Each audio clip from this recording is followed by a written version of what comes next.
families blended. My aunt, my uncle who served the military, married a white woman, and people don't understand because they're not exposed to it.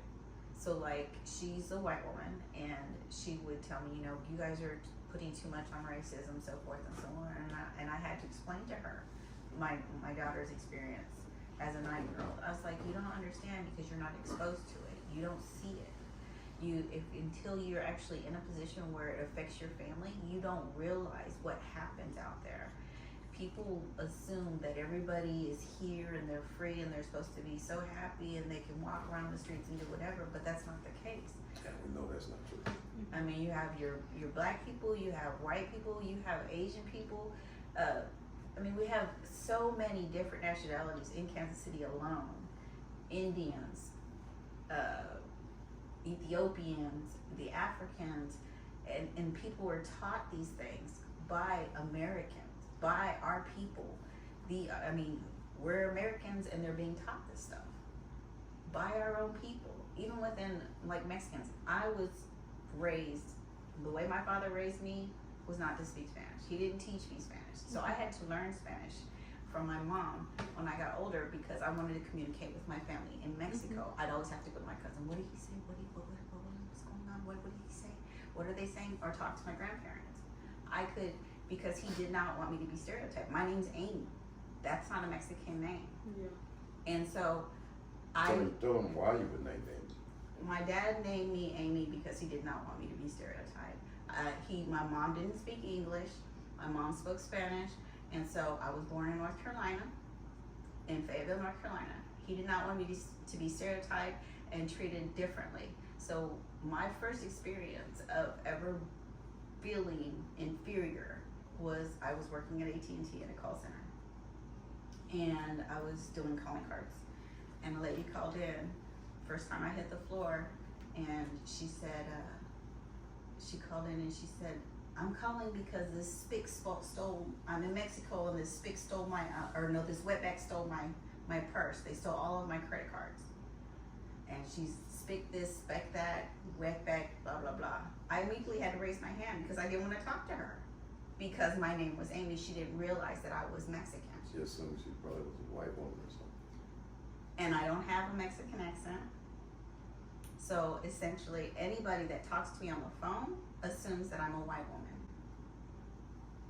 And I will say that I did not know it happened that way as well, where parents have to name their children and give them an American name for the purpose because they don't want to get job application. They see Amy instead of Consuelo.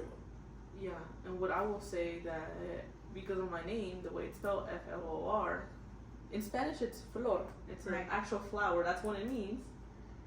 But then when growing up, I just always went through the fact, oh, you're Flor, like the floor, right? And I'm like, no, it's just spelled in Spanish. They're like, oh, well, here it's floor. Mm-hmm. It's just missing an O, and I'm like, no. I thought it was Flora. I said, and don't get mad at me. I said, did she forget to put the A on her name? Because that sounded more Hispanic to me. Yeah. Than when you had first texted me FLOR. I said, okay, maybe she just missed the letter. Yeah, because my name is actually an actual flower. Like, if I were to translate my name, you guys would be calling me flower. Mm-hmm. And flor is, there's a little bit of Spanish here, but every Spanish name ends with an A, if you haven't noticed. And every male name in Spanish ends with an O. No, but some of them, but not all. But like there's the Robertos, Humbertos, yeah, and then but then for me, because my name is an actual like thing, that's why that problem occurs. But it's very common in Mexico because my aunt's name is Flor. But here, who has a name Flor? There's a few here and there. You're the first one I've ever Here and there. I will say the first time I had two people with the name Flor was when I was in middle school. And then they're trying to compare us, but obviously I am me, she is who she is. But yeah, that even happens like that. They're like, oh, you're from the Flor, then they make fun of your name. But I didn't even say it that way. Yeah. Where parents give like their children. It's for their protection, to try to protect them from being stereotyped. I mean, and this is across the board. I mean, you have your Asians doing it as well. Mm-hmm. Anybody who's an American citizen and they feel like they have to, or not, I wouldn't say American citizen. Anybody who's here who wants to protect their children, try to name them an Anglo name, so that it won't put them in that stereotypical, oh, you're not an American, you don't belong here. And then essentially you get that resume, you can get a job, or you have the ability to move on in a company because you have an American name as opposed to a Hispanic or a Asian name or a diverse name. Our daughter's name is Dominique. People don't understand that her name is a combination of my name with his name. That's They so cute. assume it's something that we just. It's like a Hebrew name, but it's just simply it's my a Hebrew initials name. surrounding the mama's name. So it's his first initial, my name, and then his last initial. So it's DAMYK. When they see that name, they're gonna know she's not your average American name. So essentially, we weren't thinking about that because we don't think that we have to protect our children. But then at that point, just by their name, you have to protect them. My dad did that. All of my brothers all have American names. David, Eric, that's their names. And I believe like for parents having to do that for that purpose, it's kind of serious, because it means that there's something serious going on. And that was that's That many was years the ago. 70s. Many years ago, because you're kind of old. I'm 53 years old. Oh, I will say that you don't look 53. 73. And when I hear names that are, I would say the woman is a Latina, then she marries an American man. I would say I have no Spanish in my name now. My name's Amy Kearney. So you would have no idea that I'm Mexican. She would sound like your typical white female. Right. Yeah. The only Hispanic that I had in my name was my last name, Gonzalez. That was my last name. And that was it. Growing up, my middle name is Sue. Okay? Amy Sue. So nobody, now that I'm married to him, my last name's Kearney because I took on his name. You can't tell in any way, shape, or form that I'm Mexican until you meet me. And even sometimes then people don't think that I'm Mexican. They assume that I'm something else. I've been mistaken for Indian. I've been mistaken for Vietnamese. All these other things because my eyes are slanted or whatever. Mm-hmm. But it shouldn't matter. And that's the problem. And that's it because of your matter. physical appearance. That's the world we live in, unfortunately. Yeah, and sometimes we just need a lot of people, like there's a lot of people who do complain about that any day, and there's a lot of people who have to just deal with it. And then they're like, everywhere though. I mean, when we moved because I'm an Army brat, we moved to Texas and I didn't know Spanish like I told you. And you have Mexicans who hate Mexicans who don't speak Spanish. Well, and the reason for that was because my dad was trying to protect us growing up and not keep us stereotyped as a wetback per se, right? And in doing that, when I lived in Texas, because we moved down there, being an Army brat, my dad went to Korea, so we stayed in Texas with our family, and I got stereotyped because I couldn't speak Spanish. You have hate so much everywhere. We have Mexicans who hate black people and white people and so forth and so on.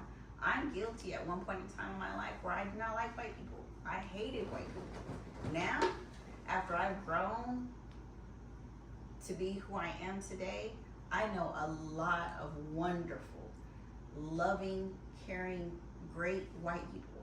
I go to places. We went to the pantry this weekend. There's a judge. I don't know if you know him, Judge Martinez. Judge Martinez, he's the Wyandotte County judge. His wife is white. Most loving, wonderful woman you will ever meet. She does anything and everything she can for the community. People have to stop looking at people for the color of their skin. They won't.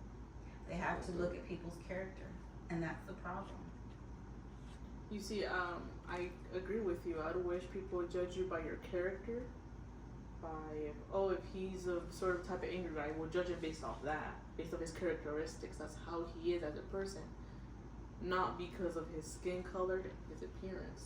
And that's how he is. He treats people whether, I mean, he interacts with so many different races up there. It's not just Mexicans. It's not just, you know, black people or white people. He deals with Ethiopians, Mongolians, Dominicans. I mean, everything. Everybody, treated better by the drinks, Hispanics, and they get treated better than anybody. I mean, like you said, everybody drinks. It's whether they're, regardless if they're white, black, green, or purple, they're all drinking. But he treats every single one of those people. I mean, I go up there from time to time just to hang out with him, whatever, and everybody comes up to him and says hi. Everybody says hi. He says hi to everybody. How are you doing, ma'am? How are you doing? Have a good day, ma'am. Have a good day, sir. Have a good day.